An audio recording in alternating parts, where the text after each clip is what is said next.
In recent weeks, you've probably seen commercials about Marsy's law for North Carolina. It's also known as the Crime Victims Amendment to the state constitution. WNCT's Courtney Allen spent weeks examining the amendment and what it could mean for voters. She joins us now with what she's learned. Hi, Courtney.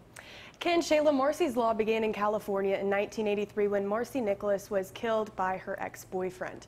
A week after her death, her family was confronted by the accused in a grocery store, blindsided that he was walking free. They received no notification he was out on bail. As a result, the family fought to get more rights for victims in their state, hence Marsy's law. Since then, several states have introduced similar legislation, and North Carolina is up next. I talked with people for and against the amendment to bring you the information you need ahead of the vote. I never ever thought I would be in a domestic violence relationship. Each year, tens of thousands of people become crime victims in North Carolina. Stories of women being stabbed to death, people have lost their lives. That's exactly what happened to Candace Parker of New Bern in 2014, 6 weeks after beginning a relationship with someone she thought was the love of her life. No idea how to react. And it was the feeling of being degraded. Sitting down on the bathroom floor, you had just had someone put your hands on you for the first time and you're next to a toilet. And you have nowhere to go. She endured physical and emotional abuse for years, getting punched and beaten, knocked to the ground, drug over gravel, and more. I just lay there screaming for help. She found the strength to leave in 2017, yet never pressed charges, in part because she didn't feel she had the same power and rights as her perpetrator under North Carolina's state law. Had I felt like I was a little more protected and cloaked in safety, then maybe I would have reconsidered. Candace says if she had, she would have wanted to be notified of the same things Marsy's law is advocating for. The Crime Victims Amendment aims to expand victims' rights and applies to a broader array of crimes. Rights include allowing victims to be present at any proceeding, speak out at hearings, be notified if the accused is no longer incarcerated, and seek enforcement of these rights. Steps up the protections for victims just a tad bit more so in our Constitution. Pitt County Sheriff's Office victim advocate Sharon Singleton says their office already practices everything outlined in the amendment. We do go above the minimum requirements, which is why some think it's unnecessary, like Governor Roy Cooper. We already have protections in our Constitution for crime victims.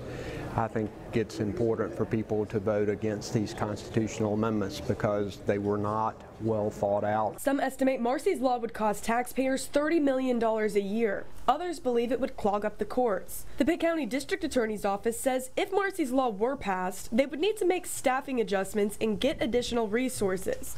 Yet point out there was no provision for additional resources included in the bill. The only time you see change is when you see a story on the news of someone getting killed. Christina Saunders of New Bern was almost killed in 1995 after being kidnapped by her ex-boyfriend. I was raped. I was stabbed 3 times in the chest. I just thought at that moment, you know, this God cannot be the place that I lose my life. Her perpetrator spent 5 years behind bars for the rape.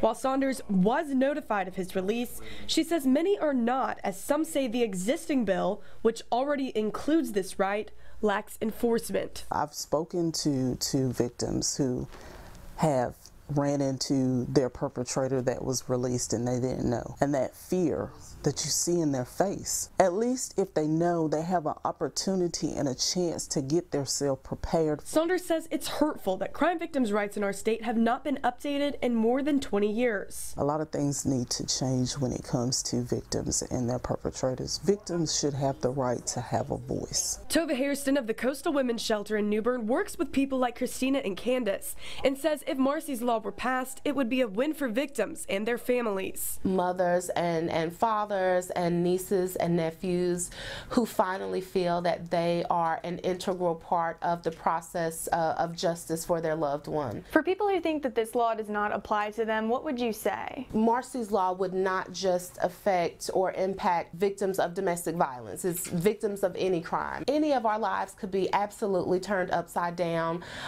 because of a crime that someone has decided to commit. You can make your voice heard with your vote. Regardless if it's passed or not, Candace says it's a breath of fresh air to see it on the ballot. It is comforting to me to know that this is a topic that is on individuals' minds and that I'm not the only one who has endured a horrific, traumatic experience, and that there are people rallying together to say, this is what we can do about it. And all they have to do for Marsy's Law is check that box. You can visit our website, WNCT.com, to see the full legislature for the Crime Victims Amendment and the existing bill. Later this week, we'll be learning about another movement in the works in eastern North Carolina, Caitlin's Law. Many in Craven County are working to get victims of domestic violence more protection following the murder of one of their own in 2014. That story is this Thursday at 6. Courtney Allen, 9 on your side. Courtney, thank you.